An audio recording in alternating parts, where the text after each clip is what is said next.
I was using my Devon SS race car, which was street legal, and my Corvette race car, which was street legal, on the rallies. Well, in 2000, because I got Lyme disease, I sold the Devon SS and I sold the Kellison, but I kept my Corvette. But I still needed another car to use on the rallies.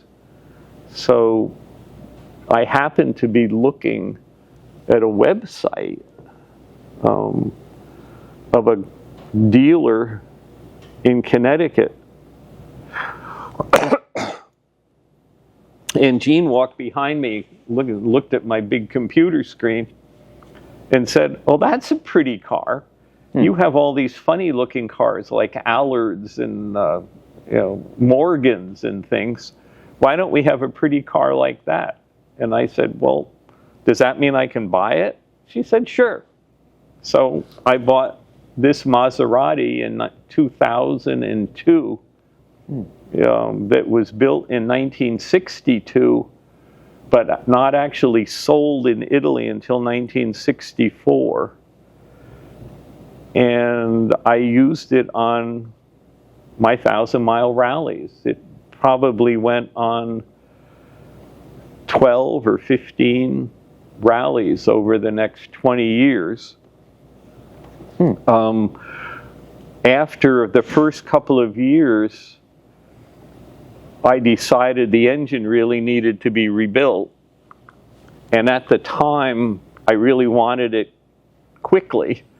And rebuilding the Maserati engine is kind of a major production.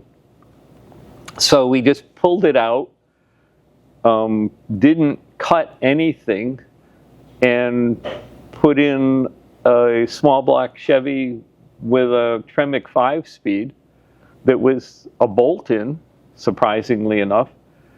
And so I used this car as a Chevy-powered Maserati until about 2017 or so.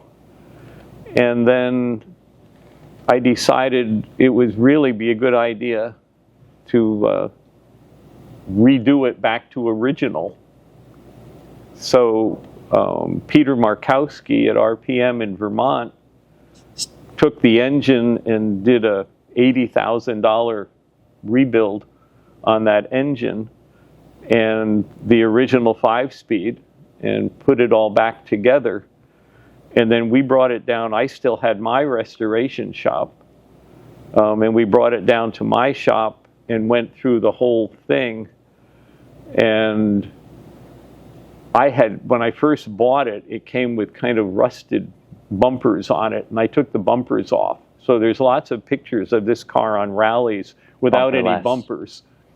I was able to source new bumpers and a new grille, and all sorts of bits for this are available. I think an interesting part of these cars, to me, is, for example, the rear axle, the differential is a Dana 44, which is just, I mean, in every Chevrolet that's been built for the last 40 years.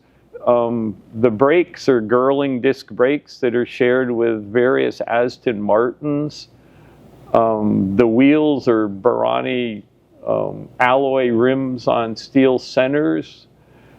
Most of the parts, the running gear, except for the engine and transmission, are shared with other cars.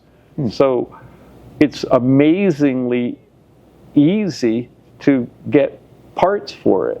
And even things like when we went through it over the last couple of years, we found new steering connections, we found new ball joints overnight from Italy. $30 for a ball joint.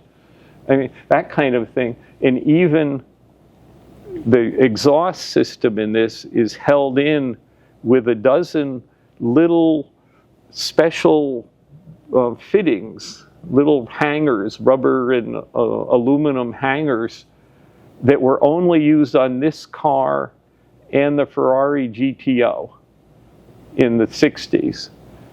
For $32 a piece, I could buy as many of them as I wanted. I mean, think of that, this special part that was only used on this car and 39 Ferrari GTOs, but you can get them new from Italy. Who knew? Things like that. So it's been a surprisingly easy car to deal with. And at this point, I mean, the engine has maybe 50 break-in miles on it. The transmission's been rebuilt. The rear end's been rebuilt. Darren, who works with me, he and I spent 300 hours just detailing the chassis within the last year. So it had a color change in period when I think before it was ever sold, because it was built in 62 but not sold till 64. And I think before it was ever sold, it had a color change and a different interior.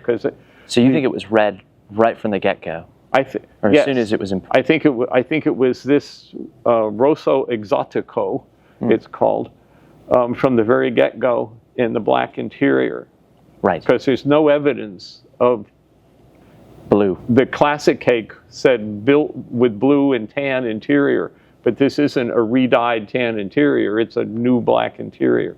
So my guess, I can't prove this, but my guess is that it was done probably in 1964. They didn't sell it when it was blue and tan, so they changed the color and changed the interior, and then it sold. And then I have all the records from the mid-80s, mid-90s. There's a 20-year gap between when it was bought in Italy and when it was sold in this country. Northumberland Engineering on Long Island did a lot of work on it before I got it. And then RPM did a lot of work on it after I got it. And then we've just gone through it completely in the last year or 2 years. So, and I mean, it has things like we could actually buy a complete new fuel injection unit that's been internally improved, but externally looks exactly the same. This is Lucas provided. This is Lucas, and as you said before, this is probably the first car that's called the GTI for Injeccioni, and there was, in period, the mechanics I don't think really understood fuel injection, because I think Mercedes 300 SL was probably the first fuel injected mass production passenger car. And this was the second. And this was the first, I believe, with the Lucas fuel injection unit. It's quote production. They only built around 2,000 of these cars from between 1957 and 1964. So, but it's still relative production. Relative high production as these things go. And a lot of them were switched to triple Webers because I think they didn't really understand how to set up the fuel injection back in the day. And we talked about switching it to 3 Webers, and everyone said, well, now it's so rare having the fuel injection, and we know how to set up the fuel injection. It actually runs better with fuel injection, and Webers aren't foolproof. Syncing 3 Webers can be just as more confusing than dealing with this. So I'm very pleased that we didn't replace the fuel injection, and we've kept it original. So the car is now, as far as I know, totally original. Well, I was going to say it's fresh. It's rebuilt, and it's all very restored. fresh. It's all just done. But it's also its original body. Yes. The interior doesn't appear to be changed, other than the fact that the certificate says it's tan to start. But no, original interior, original body, original It's Drive mostly line? original paint. I mean, we've kind of cleaned up the paint, but it's all original paint. So I think it's I think it looks great. And what I like, among other things, my friend Jack Bockstrom, who worked for RM, and I was a vintage racer, and Jack and I raced together for years. We once parked this car next to his Boano-bodied Ferrari 250 GT. They do have similar and lines. They're almost identical, Yeah. frankly, except that that's a couple of $1 million car and this isn't. And I do like to point out to people that in period when this car was new, it was pretty much the most expensive car you could buy. It cost $4,000 or $5,000 more than a Mercedes 300 SL, and it cost about $1,000 or $2,000 more than any Ferrari model at the time. I mean, it was a very, very high-end car. And I don't know, can I talk about that? Just the engineering of these. The engine in this, the 3.5-liter double overhead cam, 2 spark plugs per cylinder, is based on a whole range of Maserati engines that after World War II, they had a 1.5-liter, they had a 2-liter, they had a 2.5, they had a 3, they had a 3.5. They eventually went as far as a 4.5 or a 4.9 6-cylinder. But this 6-cylinder 3.5 is really the 2.5-liter Formula One engine from 1957 with a longer stroke and a little bigger bore. And that's the engine that Fangio won the world championship for Maserati 250F. I mean, it's literally the same engine. It has all the same characteristics. It's a very high-revving race engine, kind of tamed a little bit for the street, which makes it really fun to drive. But the general architecture is shared. Yeah. Oh, yeah. The whole, I mean, it's the same, pretty much all the same dimensions as the race motors. No kidding. So it makes it an interesting combination. They took this very high-strung race motor, detuned it a little bit, and then put it in a touring-bodied chassis. And it was the first real Maserati passenger car. Everything up to then was essentially a street-legal race car. So you've taken this car on the New England 1000, surely? It's been on what we called Mountain Millet in West Virginia and Virginia. It's been on New England 1000. It was on, we did one tied into Bill Warner's Amelia Island Concours for 10 years called Forza Amelia. I'm trying to remember. I don't think it went to Canada with us. I think the Corvette went to Canada. But it's been on lots of different rallies. It's been shown at Amelia Island, Greenwich, Lime Rock, Fairfield Concours, in Mistlewood. It was at Mistlewood this past year. It was at Lime Rock this past year. So it's kind of done all sorts of things. I mean, it's been on the racetrack at VIR during a rally. Oh, cool. Just to see. What's it like to tour? What's it like to actually drive? And it's wonderful to drive. It's great fun. It has good brakes. It has very predictable handling. The engine is very high revving, and it's very high geared. I mean, in New England, you're mostly driving around in 4th gear. You get on bigger roads and you get into 5th, but it's very high geared, very effortless, and it has a bunch of clever things. When this body first came out, the side windows were one pane of glass, and after a couple of years, they put these little vent windows, front and back. Well, nobody had air conditioning. back then. But if you take the two vent windows and you open them both, anything over 30 or 40 miles an hour, you get this incredible flow-through ventilation that's just as good as air conditioning. And it really works. And that was something, you know, that when they originally built the car in '57, the first models were 4 speeds with drum brakes, and then they went to discs on the front, and by '62, then they went to fuel injection 5-speed 4-wheel disc brakes, and they put in the little 4 vent windows. So this is kind of the ultimate version of it. Is ZF the transmission provider? Excuse me? The transmission builder, is it ZF? ZF, yeah. Yes. So that's why I say most of the mechanical parts are pretty standard parts that you can find expertise and parts for. And so in that sense, it's an easy car to own, much more than, say, some of the Ferraris from that era that have unobtainium parts. Why have you decided to keep it this long? I liked it. I mean, I have a lot of cars.